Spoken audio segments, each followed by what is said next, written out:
Hello, it's your favorite gardening, farming and DIY guy again. I am Will, and by popular request today I'm going to show you how to start a very simple, very cheap backyard snail farming.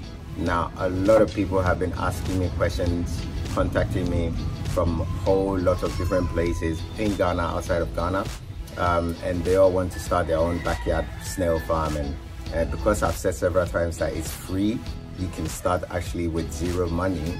I've been getting a lot of requests, questions to help people out on starting their own snail farm. So today's video is about how to start your own snail farm.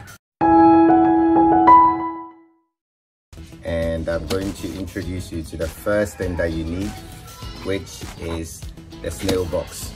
Now I'm repurposing this. I used it in a different project, but I'm repurposing this for the Snail Box, and it's actually the perfect size if you wanted to start a very small backyard snail farming. What I have here, the Snail Box that I have here has a width of 55 centimeters, a length of about 105, and it has a depth of about 23 centimeters. So you don't need anything bigger than this. You can have something smaller. The size will determine how many snails you have or you would have in the future. But I think to start on a very small scale, just for yourself to practice, this is a very decent size. Because I used it for an aquaponic farming system, I lined it with plastic and stored water in there so that the water doesn't leak. But for this particular project, what I would recommend is, if you're going to line it with polythene, what you need to do is allow some water to leave the box because you don't want it soaked up. So what we do is we put a hole in the box.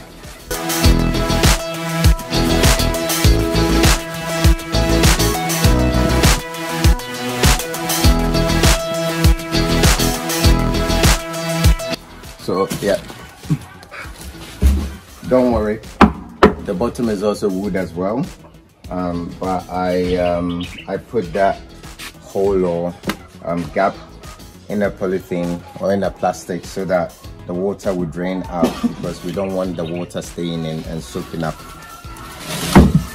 If the water stays in case you have that question, let me answer it. If the water stays in and soaks up your soil, what you're going to have is all the eggs that are supposed to be incubating will drown. So we don't want that. We need the soil to stay dry.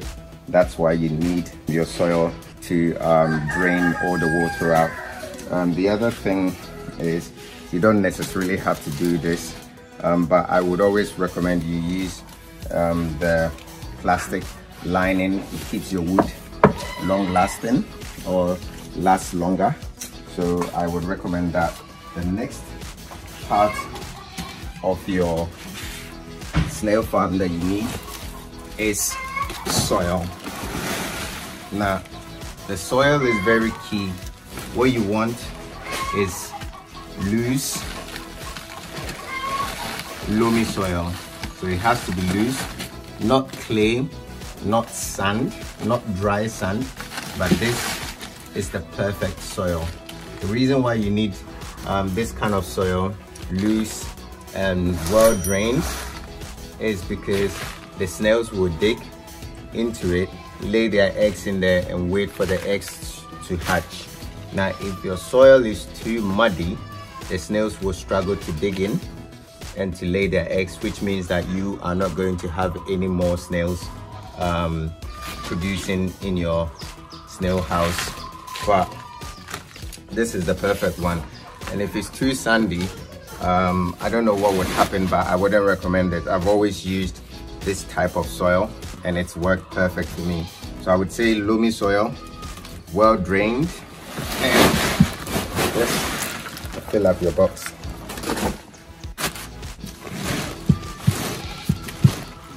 So make sure any lumps are also broken up. Any foreign materials that you think can be harmful, you can get rid of. They don't need stones, so you can get rid of that. The next thing you need are your snails. These are your VIPs, and this is what you need. The most important part of your whole farm is the snails. Remember, these snails, we caught them in the wild, we caught them in a garden, and we are going to keep them here, and they're actually going to reproduce. And I'm sure that if we look down into this bowl, we would have some eggs already in there, and there would have been some hatched eggs as well. But this is the next thing that you need, which is snails. So what kind of breed of snails you start with is very irrelevant. Look for the snails in your area, the popular ones in your area, the ones that you want to eat, the ones that you think you can sell on the market, and rear them. In Ghana and mostly in Africa, the popular snails that I know are the AA, the AF, and the AM. These are the popular ones that we actually do rear in Ghana. So we have our snails, we put them here, and actually a snail this size is actually ready to lay eggs. And as a matter of fact, all of these snails, apart from probably this one, have the potential to lay eggs. And when you start, I think somebody did ask the question, you only need about 2 snails, 2 such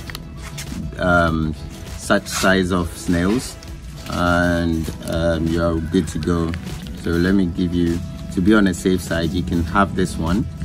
But the problem is when you buy them off the market, or even you get them in the wild, you don't know how old they are, and you would think that the older they are, the better they lay. That is not necessarily true. If you'd ask me, I would recommend you get something like this of this size, which is about 3 to 4 centimeters. You would have the assurance that they're just about developing and they've started laying, so they would lay a bit longer than if you went for something huge, because for all you know, they've been laying for a while now.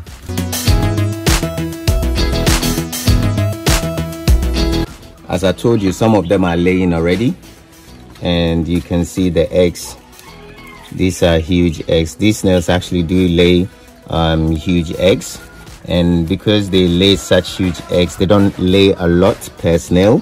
You can have some laying 2 eggs per cycle. You can also have some laying maybe a maximum of 4 or 6, depending on their sizes.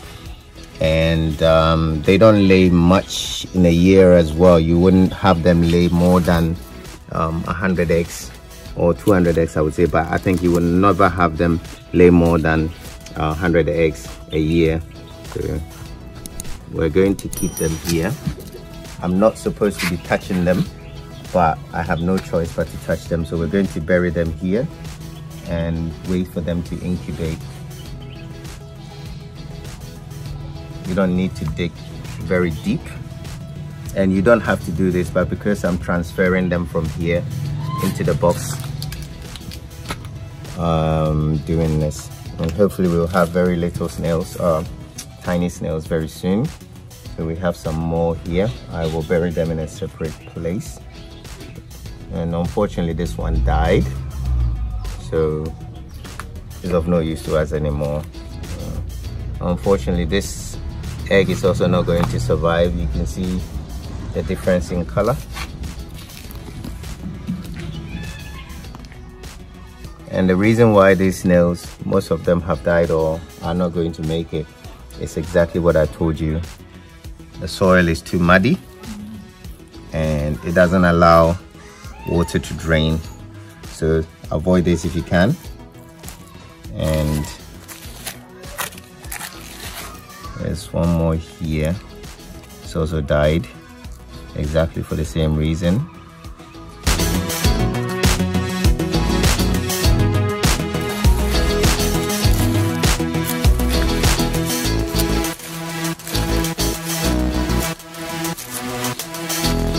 We're going to bury these ones as well. Bury these ones, and it's all good. So these are our snails. You've got to this point, you're almost done. What's missing is that.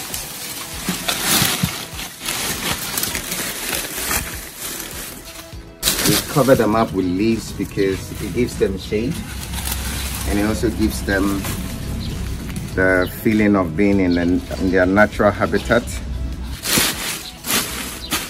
And then we're done. So this is actually it, but it's not complete. What you need finally for it is a lid. I had a question come up saying, how do you feed them? Do you put the feed on top of it, or do you give it to them directly? I always put it on top because they will come out in the evening to feed, and so I don't bother myself finding them and putting it where they are, because they'll come out to feed. However, what I also wanted to say is you need to leave some space up. So this is a bit much, so I'm going to reduce the amount of leaves. This is just about enough. When it breaks down and decomposes, you can add some more. So this is just about enough. And remember, if you're going to close it, make it airtight, or sorry, not airtight, but very tight enough that they don't escape. That means that you're not also going to have water all over it. So what you need to do is regularly, I would suggest in the evening, sprinkle some water on it so that they don't have the feeling of dry season. The moment they feel like dry season is kicking in, they will go into hibernation and you lose out on the potential eggs that they will produce. So I would say water it, or sprinkle it with water every evening, and then give them their food, so they'll feel like it just rained and there's enough food, so we'll come out and feed. This way you have them laying, you have them mating each other, and you produce more tiny snails. So obviously very happy to take your questions in the comment section, but there are people who also want to talk to me directly. If you want to talk to me, you have to book an appointment, and we will schedule a telephone appointment over WhatsApp, and I will give you the link in the description area where you can book the appointment or schedule an appointment with me to talk about anything snail farming or any other business in farming that you want to discuss with me, and I will happily arrange for us to talk. Until I see you again, don't forget the lid.